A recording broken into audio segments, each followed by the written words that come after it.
నాకింకా భయము లేదు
లోకములో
మానవుల యొక్క అభిప్రాయాలు ఏమై ఉన్నప్పటికీ కూడా బైబిల్ గ్రంథం యేసు క్రీస్తు ప్రభువాని గురించి ఏమని చెబుతుంది అంటే, ఈయన సర్వాధికారి అయిన దేవుడై ఉండి నిరంతరము స్తోత్రార్హుడై ఉన్నాడు.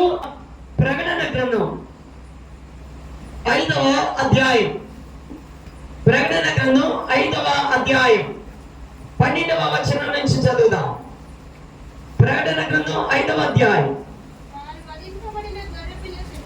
వారు వధింపబడిన గొర్రెపిల్ల శక్తియు, ఐశ్వర్యమును, జ్ఞానమును, బలమును, ఘనతయు, మహిమయు, స్తోత్రము పొందనరుడని గొప్ప స్వరముతో చెప్పుచుండిరి. వినండి, అంతటా పరలోకమందు, భూలోకమందు, భూమి క్రింద, సముద్రములోను ఉన్న ప్రతి సృష్టము అనగా వాటిలో ఉన్న సర్వమును సింహాసనాసీనుడైన వానికిని గొర్రె పిల్లకు స్తోత్రము అని మహిమయు ప్రభావము యుగయుగములు కలుగును గాకని చెప్పుట వింటిని. మీకు అర్థమవుతుందా? పరిశుద్ధ గ్రంథములో ఆయన నిరంతరము స్తుతించబడుతున్నాడు, అనగా ఆయన ఆరాధించబడుతున్నాడు. ఆయన ఎవరు ఆరాధిస్తున్నారట? పరలోకములో ఉన్నవి, భూమి మీద ఉన్నవి, సముద్రంలో ఉన్న ప్రతి సృష్టము అని వ్రాయబడింది. ప్రతి సృష్టము, భూమిలో ఉన్నవి, సముద్రంలో ఉన్నవి, పరలోకములో ఉన్నవి, సమస్త జీవులు ఆయనను స్తోత్రిస్తున్నారు అని వ్రాయబడింది. ఆయన నిరంతరము స్తుతించబడుతున్నాడు, అనగా ఆయన ఆరాధించబడుతున్నాడు, అనగా ఆయన పూజించబడుతున్నాడు. ఎవరి ద్వారా? పరలోకములో ఉన్న వారి ద్వారా, భూమిలో ఉన్న వారి ద్వారా, సముద్రములో ఉన్న వాటి ద్వారా ప్రతి సృష్టము కూడా ఆయన ఏం చేస్తుంది? ఆయనకు మహిమను, ఘనతను, స్తోత్రమును చెల్లిస్తూ ఉన్నట్టుగా మనం చూస్తున్నాం. ఆయన ఎవరు అంటే, ఆయన ఎందుకు స్తోత్రిస్తున్నారు? ఆయన సర్వాధికారి అయిన దేవుడు అని దేవుని వాక్యం చెప్తుంది. నీ అభిప్రాయం ఏదైనా కావచ్చు, కానీ కదండి, నీవనుకోవచ్చు ఈయన విదేశాల దేవుడని, నీవనుకోవచ్చు తక్కువ కులాల దేవుడని, నీవనుకోవచ్చు ఈయన యూదుల దేవుడని, నీవు అనుకోవచ్చు క్రైస్తవుల దేవుడని. కానీ బైబిల్ గ్రంథం చెప్తుంది ఈయన సర్వాధికారి అయిన దేవుడు.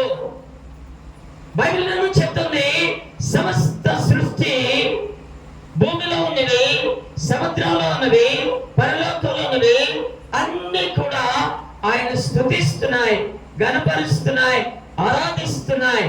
అంటే నీవు ఒప్పుకోకపోయినా సృష్టి ఆయన ఆరాధిస్తుంది.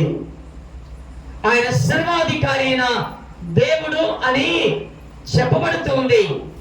అలాగైతే ఈ రాత్రి ఆయన సర్వాధికారం ఏ విషయాల్లో రుజువు చేయబడిందో ఆ సంగతులు ఈ రాత్రి మీ గమనానికి నేను తీసుకుని వస్తాను. సర్వాధికారి అయిన దేవుడు 2000 సంవత్సరాల క్రితం ఆయన ఈ భూలోకానికి మానవుడుగా దిగి వచ్చాడు. పరలోకములో దేవదూతల చేత, భూమి మీద ఉన్న సమస్త సృష్టి చేత, సముద్రంలో ఉన్న సమస్త సృష్టి చేత నిరంతరము స్తోత్రము చేయబడుతున్న ఆయన 2000 సంవత్సరాల క్రితం ఆయన శరీరధారిగా, ఆయన మానవుడుగా ఈ భూలోకానికి యేసు అనే నామాన్ని ధరించుకొని ఈ లోకములో జన్మించి 33.5 సంవత్సరాలు జీవించి ఆయన సర్వ మానవాళి యొక్క పాపమును పరిహారం చేయడానికి సర్వ మానవాళి కొరకు ఆయన ప్రాణం పెట్టాడు. చనిపోయి తిరిగి లేచాడు, పరలోకానికి వెళ్ళాడు, తిరిగి ఆయన రాబోతూ ఉన్నాడు. అలాగైతే ఈ లోకానికి మానవుడిగా వచ్చిన ఆ యేసు క్రీస్తు ప్రభు బైబిల్ గ్రంథం ఏమని చెబుతుందంటే ఆయన సర్వాధికారి అయిన దేవుడు. అలాగైతే ఆయన ఈ లోకములో ఉన్నప్పుడు ఆయన వేటి విషయంలో ఆయన సర్వాధికారం కలిగి ఉన్నాడో ఈ రాత్రి నేను మీకు కొన్ని సంగతులు నేను మీకు జ్ఞాపకం చేస్తాను. పరిశుద్ధ గ్రంథమైన బైబిల్లో మత్తయి సువార్త 8వ అధ్యాయం 26వ వచనంలో ఇలాగో రాయబడింది, ఆయన సముద్రమును గద్దింపగా, గాలిని గద్దింపగా అవి మిక్కిలి నిమ్మలమాయను అని రాయబడింది.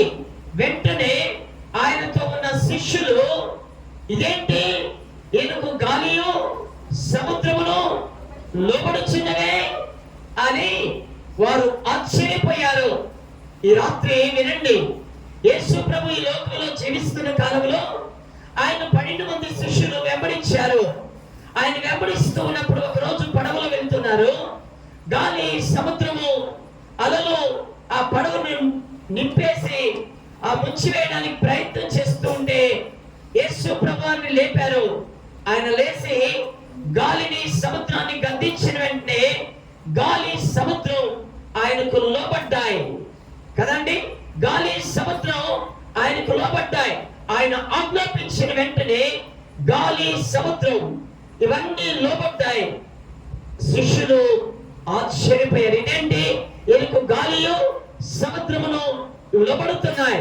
అవును, ఆయన సృష్టికర్త అయిన దేవుడు అని ఆయన శరీరధారిగా ఉన్నప్పుడు ఆయన తన జీవితంలో రుజువు చేశాడు. ఈ లోకంలో పుణ్యాత్ములు అనబడిన వారు, దేవుళ్ళు అనబడిన వారు, పూజలు అందుకున్న వారు మానవుల్లో చాలా మంది ఉన్నారు.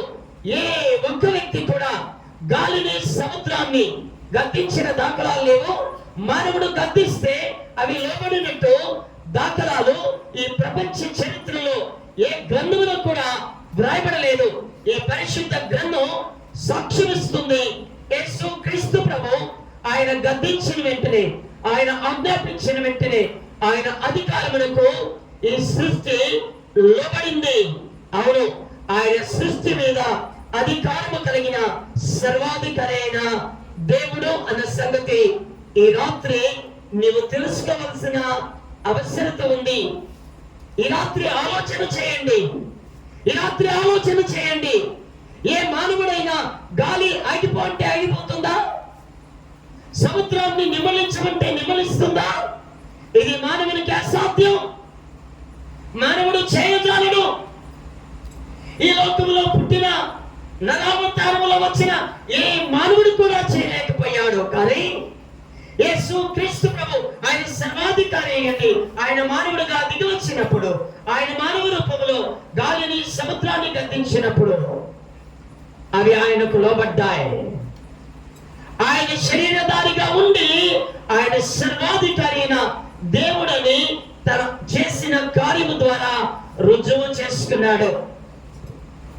ప్రియ సోదరుడా, సోదరి, ఈ రాత్రి ఇంతకంటే ఆయన సర్వాధికారి అయిన దేవుడని ఇంకేమైనా రుజువు మనకు అవసరమైందంటే నాకైతే ఇక ఏమి అవసరం లేదు. ఎందుకంటే గాలిని సముద్రాన్ని గద్దించగలిగిన వారెవరు లేరు.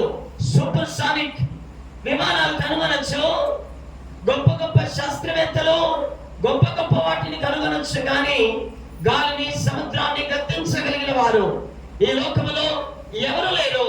యేసు క్రీస్తు ప్రభు ఆ పని చేశాడు. అవును, ఆయన సర్వాధికారి. ఆయనకు సృష్టి మీద అధికారం ఉంది.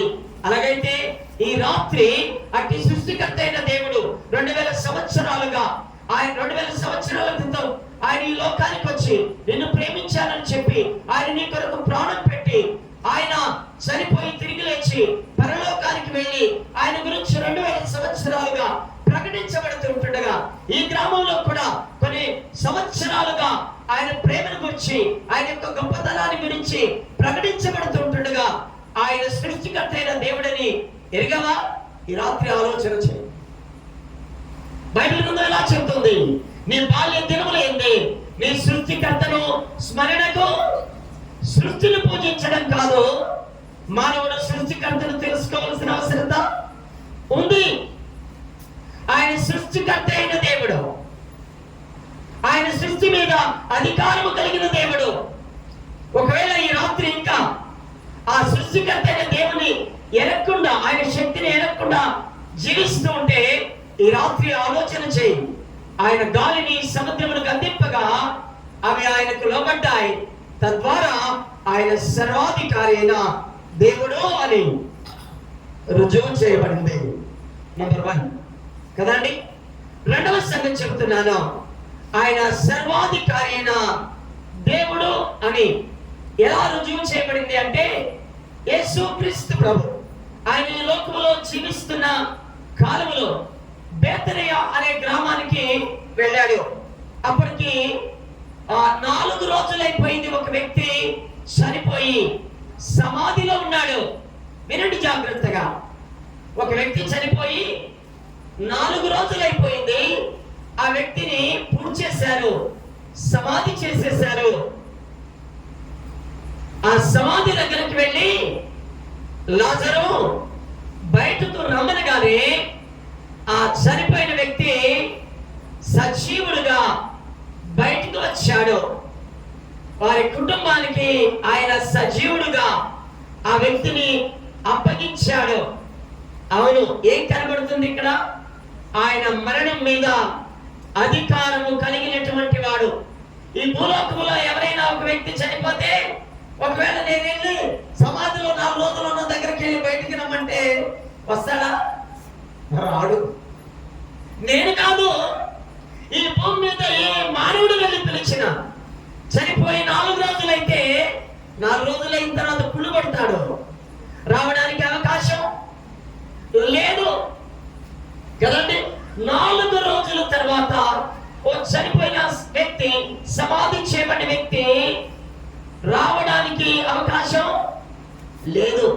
ఇది ఎక్కడో జరిగింది కాదు, ఇదే భూమి మీద 2000 సంవత్సరాల క్రితం యేసుక్రీస్తు ప్రభు ఇదిగో పాలస్తీనా దేశంలో ఆయన యెరూషలేము ప్రాంతంలో నివసిస్తున్నప్పుడు ఇదే భూమి మీద ఆయన తన అధికారాన్ని కనపరిచాడు.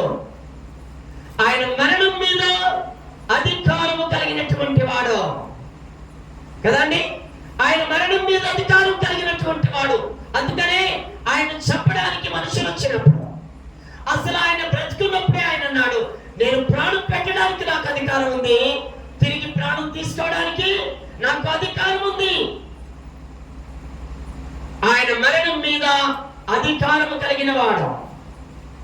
ప్రాణం పెట్టడానికి ఆయన అధికారం ఉంది, ప్రాణం తీసుకోవడానికి అధికారం ఉంది. పాపం మనుషులు ఏదో చంపేస్తే ఈ బోధ ఆగిపోద్ది అనుకున్నారు. పాపం యేసు ప్రభువును చంపేశారు, కానీ ఆయన తిరిగి 3వ రోజున మృతులలో నుండి లేచాడు. ఆయన తిరిగి 3వ రోజున మృతులలో నుండి లేచినటువంటి దేవుడు.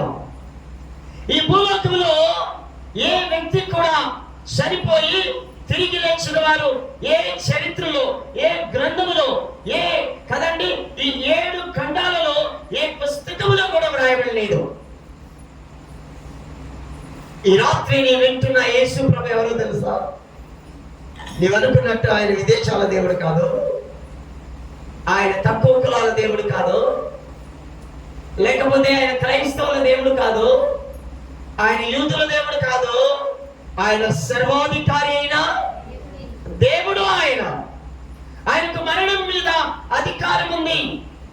లాజరు అనే వ్యక్తి చనిపోయి 4 రోజులైతే లాజరు బయటకు రమ్మనగానే మరణించిన వ్యక్తిని బ్రతికించాడు. ప్రపంచంలో ఎవరైనా చేశారా? ఎవరూ చేయలేదు కదండి. చనిపోయి 4 రోజులైన వారిని ఎవరు బ్రతికించలేదు. నంబర్ 1. రెండవది, చనిపోయి తిరిగి 3వ రోజున ఎవరు ఆలేయలేదు. ఎలాగా? యేసు ప్రభువును సిలువ వేసినప్పుడు చివరి రక్తపు బొట్టు కూడా, అనగా బైబిల్ గ్రంథం చెబుతుంది, ఆయన పక్కలో బల్లెముతో పొడవుగా రక్తము నీరు బయటకు వచ్చేసింది. అంటే రక్తము నీరు ఒక వ్యక్తి యొక్క శరీరంలో నుండి బయటకు వచ్చిన తర్వాత ఇక ఆ వ్యక్తి బ్రతకడానికి సైన్స్ పరంగా అవకాశం లేదు. అయినప్పటికీ యేసుక్రీస్తు ప్రభు ఆయన తిరిగి మూడవ రోజున మృతులలో నుండి లేచాడు. ఆయన మరణం మీద అధికారం కలిగినటువంటి వాడు.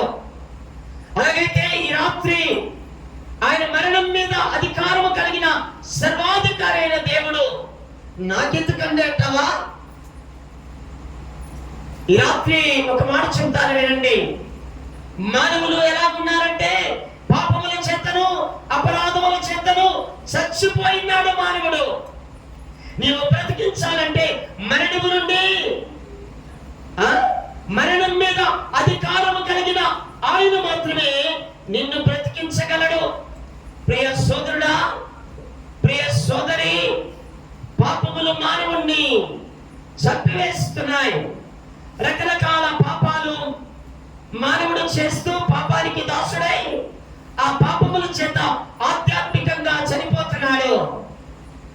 ఆధ్యాత్మికమైన మరణము తర్వాత శరీర రీతిగా కూడా చనిపోతూ ఉన్నాడు. అలాగైతే నిన్ను బ్రతికించగలిగిన దేవుడు, నీ మరణం నుండి విడిపించగలిగిన దేవుడు, మరణం మీద అధికారము కలిగిన దేవుడు, మరణించి తిరిగి లేచిన యేసుక్రీస్తు ప్రభు పాపముల చేత అపరాధముల చేత చనిపోతున్నా నిన్ను కూడా ఏం చేస్తాడో తెలుసా? బ్రతికిస్తాడు. అందుకని దేవుని వాక్యం ఇలా చెప్తుంది, దేవుడు కరుణా సంపన్నుడై ఉండి మనం మన అపరాధముల చేతను పాపముల చేతను చచ్చిన వారమై ఉండినప్పుడు సైతం మన ఎడల చూపిన తన మహాప్రేమ చేత మనలను ఆయనతో కూడా కదండి బ్రతికించాడు. అమ్మా, ఈ రాత్రి వింటావా? పాపముల చేత అపరాధముల చేత చనిపోయిన నిన్ను ఆయన ప్రేమించాడు. ప్రేమించి నీ పాపముల కొరకు ఆయన చనిపోయాడు. నీ పాపమంతా ఆయన మీద వేసుకున్నాడు. ఎందుకు తెలుసా?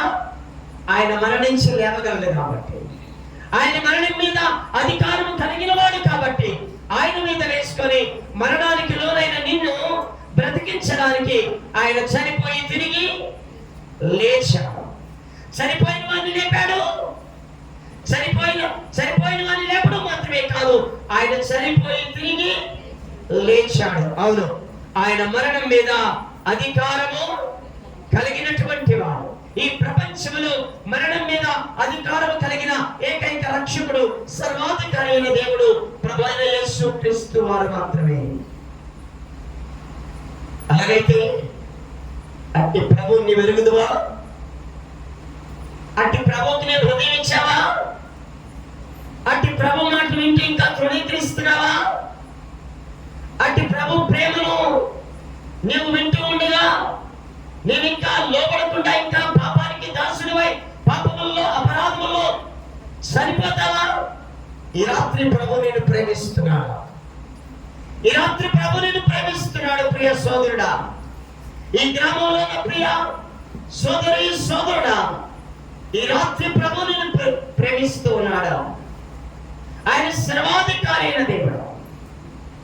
ఆయన మరణం మీద అధికారము కలిగిన దేవుడు. పాపముల చేత అపరాధముల చేత సరిపోయిన నిన్ను బ్రతికించడానికి ఆయన మాత్రమే సమర్థుడు. ఈ రాత్రి ఆయన ఎంత విశ్వాసం ఉంచితే నీవేమవుతావు తెలుసా? బ్రతికించబడతావు. ఈ రాత్రి ఆయన విశ్వాసం ఉంచితే నీవు బ్రతికించబడతావు. ఈ రాత్రి ఇక్కడ కూర్చున్న నీవు ఇంకా రక్షించబడకపోతే, ఇంకా పాపానికి దాసులుగా జీవిస్తూ ఉంటే, ఇంకా రక్షణ అనుభవం లేకపోతే ఈ రోజే నీ హృదయాన్ని ప్రభుకి అప్పగించుకోవాలి.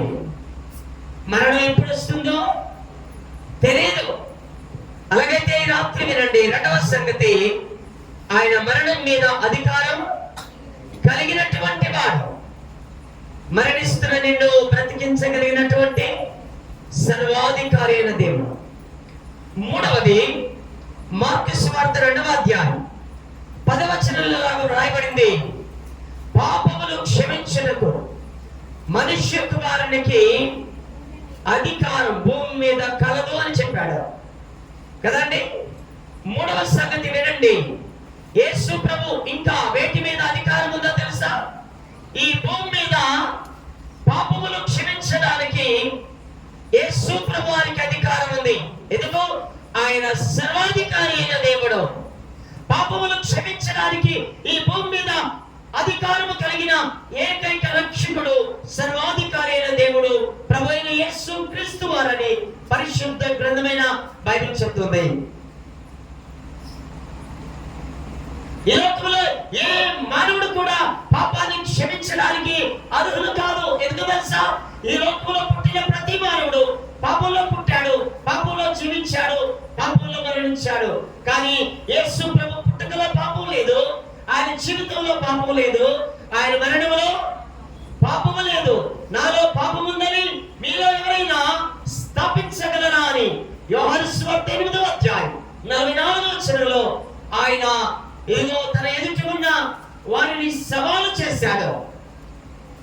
ఈ రాత్రి ఆలోచన చేయండి, ఈ రాత్రి ఆలోచన చేయండి.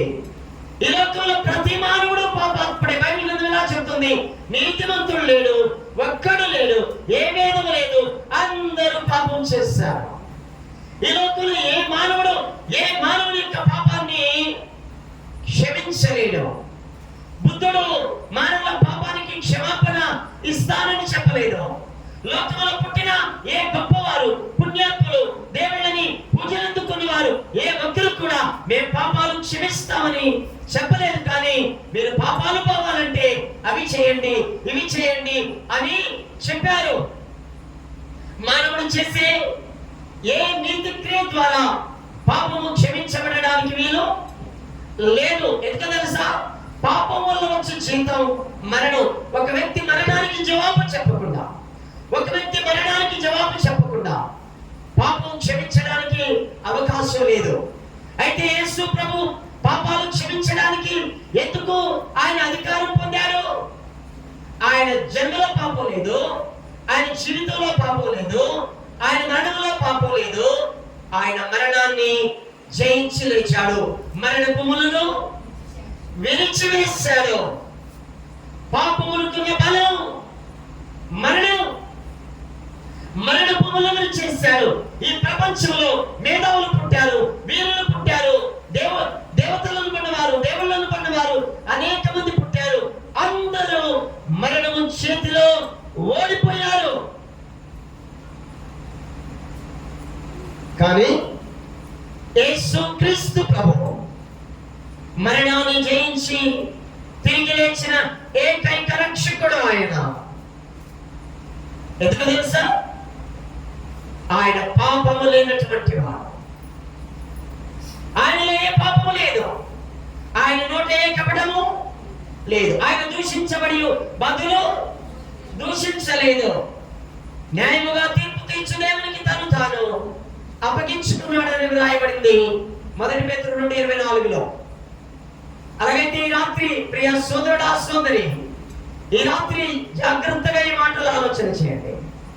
ఈ ప్రపంచంలో పాపములు క్షమించగలిగిన ఏకైక రక్షకుడు, సర్వాధికారి అయిన దేవుడు యేసు ప్రభు మాత్రమే. ఎందుకో తెలుసా? ఆయన పరిశుద్ధుడు, ఆయన జీవితం పరిశుద్ధమైనది. ఆయన నీ కొరకు అర్పించిన ఆయన త్యాగం పరిశుద్ధమైన బలి, హోలీ సాక్రిఫైస్, పరిశుద్ధమైన బలి. ఈ లోకంలో మానవుడు అనాది కాలంగా బలులర్పించాడు. మేకల యొక్క, గొర్రెల యొక్క రక్తము నుండి విడుదల పొందడానికి ప్రయత్నం చేశారు. కానీ మేకల యొక్క, గొర్రెల యొక్క రక్తము మానవుడి యొక్క పాపాన్ని తీసివేయలేకపోయింది. అందుకనే పరిశుద్ధుడైన దేవుడు పాపము లేని వాడిని లోకంలో జన్మించి పరిశుద్ధ జీవితాన్ని జీవించి పరిశుద్ధుడిగా నీ కొరకు, నీ పాపముల కొరకు, సర్వ మానవాళి యొక్క పాపము కొరకు ఈ ప్రపంచంలో 7 ఖండాలలో నివసిస్తున్న విభిన్న జాతులు, విభిన్న మతాలు, విభిన్న భాషలు, విభిన్న సంస్కృతులు కలిగిన ప్రతి మానవుని కొరకు యేసుక్రీస్తు ప్రభువు పాప ప్రాయశ్చిత్తం చేశాడు. ప్రతి మానవుని కొరకు ఆయన ప్రాణం పెట్టాడు. ఆయన కాచిన రక్తములో ప్రతి మానవుని యొక్క పాపాన్ని ఆయన క్షమించాడు. ఆయన మరణాన్ని జయించి తిరిగి లేచాడు. కాబట్టి ఆయన పాపములు క్షమించడానికి he have right. ఆయనకు అధికారం ఉంది. ఆయనకు అధికారం ఉండడానికి రుజువేంటి? ఆయన పాపాన్ని జయించినటువంటి రక్షణ, మరణాన్ని జయించినటువంటి రక్షకుడు. ఆయన మాత్రమే పాపములు తీసివేయడానికి అధికారము కలిగినటువంటి వాడు. కానీ విచిత్రం ఏంటంటే మానవుడు తన క్రియల ద్వారా, తను చేసే కదా నీతి క్రియల ద్వారా పాపం పోతుందని భ్రమపడుతున్నాడు. ఈ రాత్రి ఆ భ్రమ నుండి నువ్వు బయటకు రావాలని ప్రేమతో మనవి చేస్తున్నా. ఆ అజ్ఞాన కాలమందు దేవుడు చూచి చూడనట్టున్నాడట కదండి. యేసు ప్రభు వచ్చిన తర్వాత ఒక వ్యక్తి యేసు క్రీస్తు ప్రభు దగ్గరకు వచ్చి ఆయన రక్తము చేత వారి పాపములకు శుద్ధీకరణ పొందకుండా ఈ లోకంలో ఏ పద్ధతి ద్వారా మానవుడు తన పాపానికి పరిహారము పొందడం సాధ్యము కాదు. ఈ రాత్రి ఆలోచన చేయండి. ఈ రాత్రి ఆలోచన చేయండి ప్రియ సోదరుడా. నీ అజ్ఞానము చేత, నీ అవివేకము చేత, నీ పాపపు దాసత్వాన్ని బట్టి, నీ మనోనేత్ర గుండితనం చేత నీ ప్రభు మాట ధృవీకరిస్తున్నారేమో. ఈ రాత్రి కూడా ప్రేమామయుడైన ఆయన నిన్ను ప్రేమించి పిలుస్తున్నాడు. ప్రయాసపడి భారమోస్తున్న సమస్త జనులారా నా ఎదురు రండి. ఈ రాత్రి ఈ కాలనీలో ఉంటున్న నిన్ను ఆయన పిలుస్తున్నాడు. నా ఎదుకు వస్తావా? నీ పాపాలు క్షమిస్తాను. నా ఎదుకు వస్తావా? నీ పాపాలు తుడిచివేస్తాను. నా ఎదుకు వస్తావా? నీకు రక్షణ ఇస్తాను. ఇదిగో నాకు మాత్రమే పాపములు క్షమించడానికి భూమి మీద అధికారము ఉంది. ఈ ప్రపంచంలో ఏ మేధావి చెప్పలేదు, ఏ గొప్పవారు చెప్పలేదు, యేసు ప్రభు చెప్పాడు. అవును, ఎందుకు? ఈయన సర్వాధికారైనా రండి. దేవుని ప్రజలంగా మనకి అంత విషయం. ఎవరి దేవుడు? సర్వాధికారి అయిన దేవుడు. ఎంత అతిశయం కదా! మనం సేవిస్తున్న దేవుడు సామాన్యుడు కాదు. ఆయన సృష్టి మీద అధికారం కలిగినటువంటి వాడు కదండి. సృష్టి మీద అధికారం కలిగినటువంటి వాడు.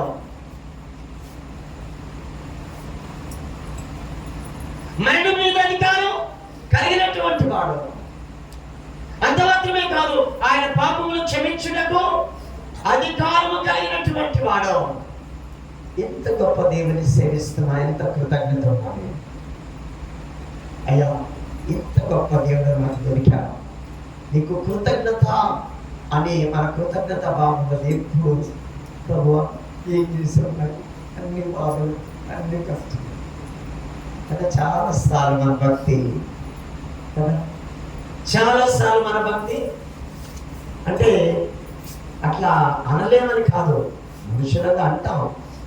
కానీ మళ్ళీ వెంటనే ప్రభా ఈ పరిస్థితులన్నింటిలో ఉన్నా నాకు చాలు అనే గమనిక కూడా మనకి ఉండాలి. మనుషులు కొన్నిసార్లు మన బాధలు బాధించినప్పుడు మన అనడం సహజ ధర్మం.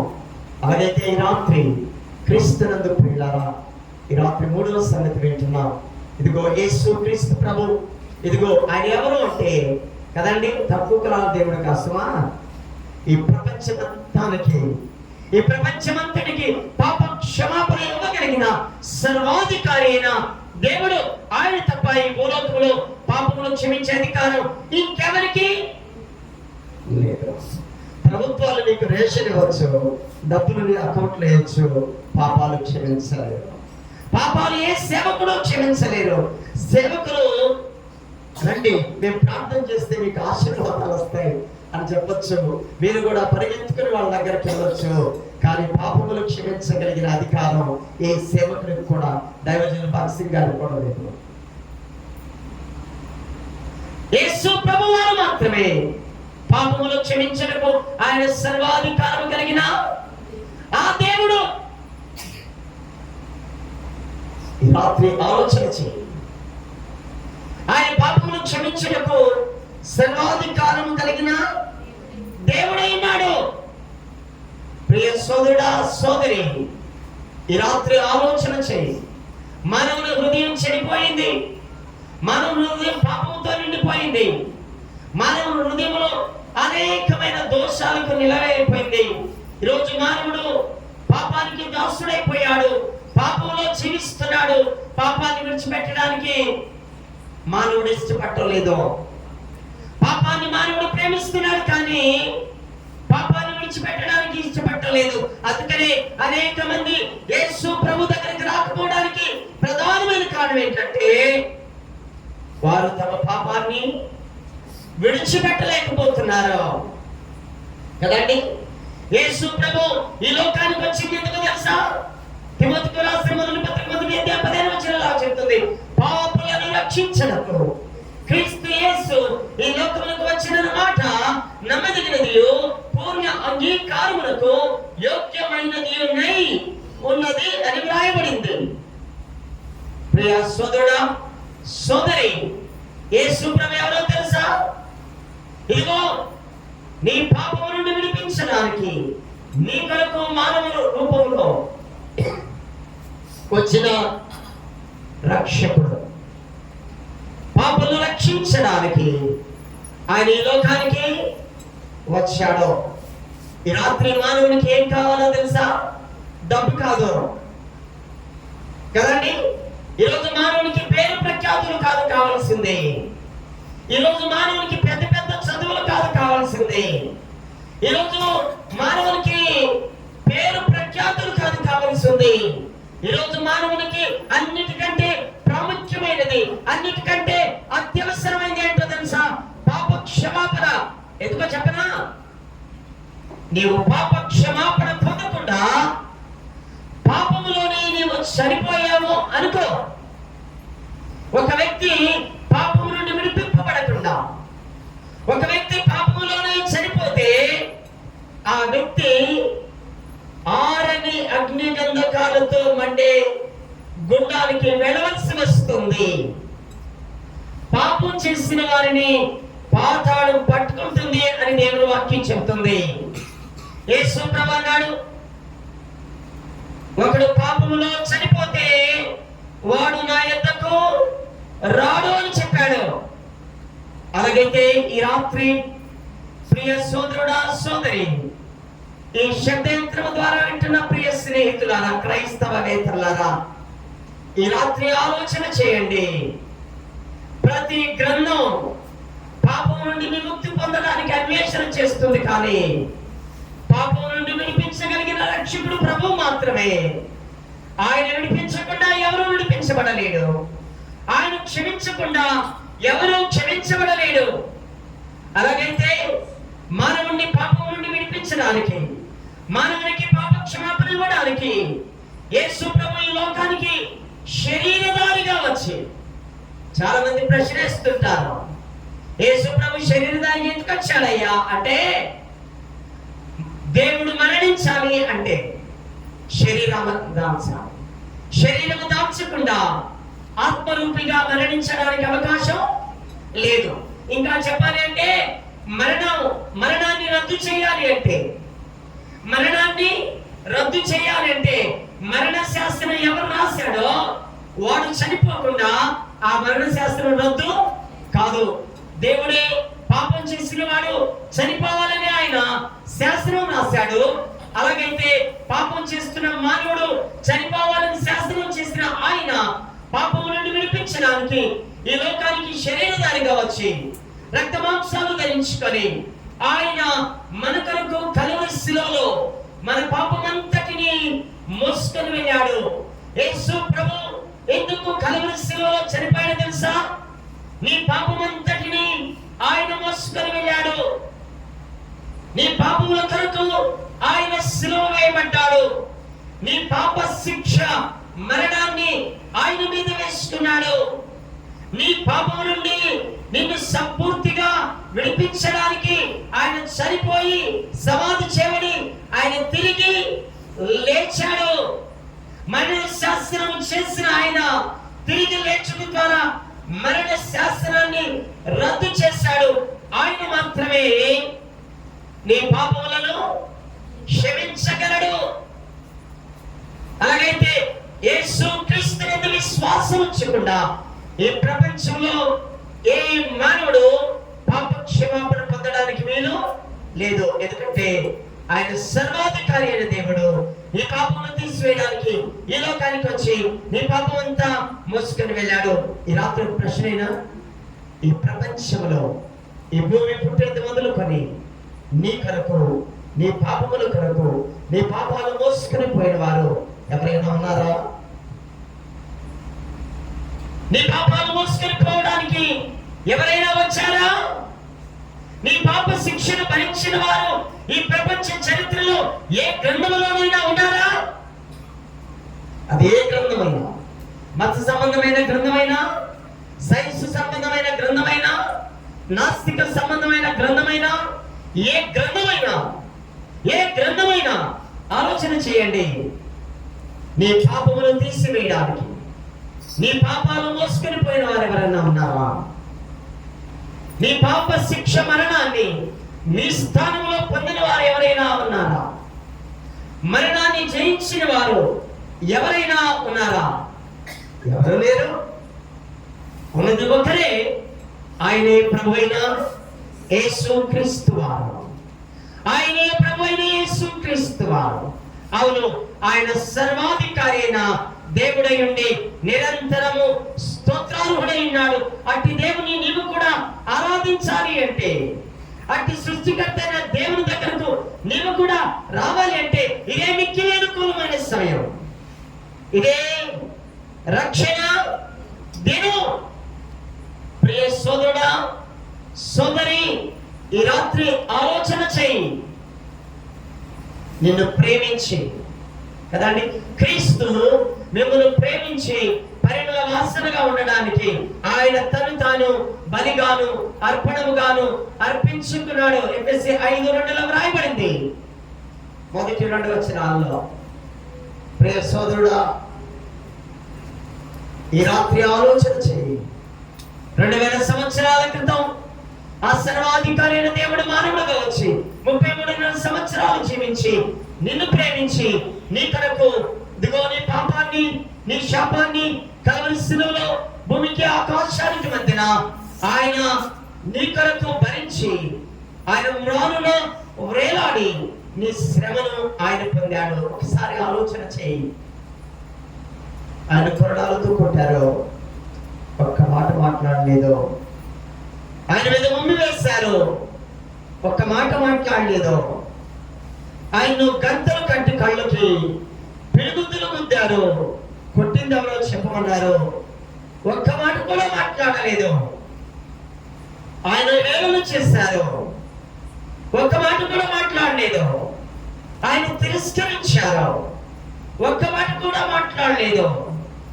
ఆయన కొడాలతో చీల్చి వేశారు, శరీరం అంతా గాయాలు, రక్తము మాంసము ముద్దలు ముద్దలుగా పడిపోయింది, ఒక్క మాట కూడా మాట్లాడలేదు. ఇది ఏ మానవునికైనా సాధ్యమేనంటారా? ఏ మానవుడైనా ఇంత బాధ భరిస్తూ మౌనంగా ఉండడం సాధ్యమే అంటారా? ఆయన మౌనంగా ఉండి చనిపోకపోతే మానవునికి పాప క్షమాపణ లేదు. ఆయన మౌనంగా ఉండి ప్రాణం పెట్టకపోతే, రక్తము కాల్చకపోతే మానవునికి పాప క్షమాపణ లేదు. అలాగైతే ఆయన నీ కొరకు కల్వరి శిలువలో మౌనం వహించి, ఆయన నీ కొరకు శ్రమ అనుభవించి, కొడా దెబ్బలు తిని, ఆయన ఒక్క మాట కూడా మాట్లాడకుండా పరిశుద్ధ రక్తాన్ని కాల్చింది. ఎందుకు తెలుసా? ఆయన రక్తములో నీ పాపాన్ని తుడిచివేయడానికి. యేసు రక్తం ప్రతి పాపము నుండి మనల్ని ఏం చేస్తుంది? పవిత్రులుగా చేస్తుందని దేవుని వాక్యం చెబుతుంది. అలాగైతే ఈ రాత్రి నీవు పాపం నుండి విడిపించబడాలంటే నీకు కాసు ఖర్చు లేదు, కాళ్ళకు తిప్పలేదు. నువ్వు ఉన్న చోటున ఉన్న పాటున, అవును ప్రభా నిజమే, నేను పాపిని నాయన, ఇదిగో పాపముల చేత అపరాధముల చేత నేను చనిపోయిన వాడిని, ఇదిగో నా కొరకు 2000 సంవత్సరాల క్రితం నీవు వచ్చావు, మరణించి మరణాన్ని జయించావు, మరణం మీద అధికారము కలిగిన దేవుడవు. నీ రక్తములో నా పాపాలన్నీ తుడిచివేశావు, క్షమించావు. అవునయ్యా, నేను పాపిని. ఈ రాత్రి నీవు నా కొరకు చనిపోయి సమాధి చేయబడి తిరిగి లేచావని నేను విశ్వసిస్తున్నాను. నీ రక్తములో నా పాపాలు క్షమించావని విశ్వసిస్తున్నాను అని నీవు నమ్మితే దేవుని వాక్యం ఏమని చెప్తుందో తెలుసా? యోహాను సువార్త 5:24 ఇలాగుంది, నా మాట విని నన్ను పంపిన వాని యందు విశ్వాసం ఉంచువాడు నిత్య జీవము గలవాడు. వాడు తీర్పులోనికి రాక మరణములో నుండి జీవములోనికి దాటి ఉన్నాడు. ఎంత మంచి అవకాశం కదా ప్రియ సోదరుడా. ఇదిగో నీవు మరణంలో నుండి దాటిపోయి ఒక గొప్ప అవకాశం. ఎలాగొస్తుందో తెలుసా? ఆయన ఎదురు విశ్వాసం ఉంచితే ఈ రాత్రి పాపక్షమాపణ పొందుతావు, నిత్య జీవాన్ని సంపాదించుకుంటావు. అంత మాత్రమే కాదు, మరణంలో నుండి జీవంలోనికి దాటుతావు. అలాగైతే ఈ రాత్రి నీవు అనుకుంటున్నట్టు ఆయన తక్కువ కులాల దేవుడు కాదు, విదేశాల దేవుడు కాదు, యూదుల దేవుడు కాదు, క్రైస్తవుల దేవుడు కాదు. ఆయన సర్వాధికారి అయిన సృష్టికర్త అయిన దేవుడు. ఆయన సృష్టి మీద అధికారం ఉందని ఈ లోకంలో మానవుడిగా ఉన్నప్పుడు రుజువు చేశాడు. అది సత్యం. ఆయన మరణం మీద అధికారం ఉందని చనిపోయిన 4 రోజులు సమాధిలో ఉన్న వ్యక్తిని ఏం చేశాడు? లేపాడు. మూడవది, ఆయన పాపమును క్షమించడానికి ఆయనకు అధికారము ఉంది అని ఆయన పరిశుద్ధుడుగా ప్రాణం పెట్టి తిరిగి లేచి ఆయన రుజువు చేస్తాడు. అలాగైతే ఇకనైనా నీ పాపాన్ని విడిచి ఇదిగో నేను ప్రేమిస్తున్నా ఆ ప్రభునందు విశ్వాసం ఉంచి రక్షించబడి ఆయన బిడ్డగా చేయబడి నిత్య జీవానికి వారసులు కావాలి అని ఈ రాత్రి ప్రేమతో మనవి చేస్తూ ఈ మాటలు ముగిస్తున్నా. దేవుడు మిమ్మల్ని మీ కుటుంబాలను దీవించునుగాక. ఆమేన్.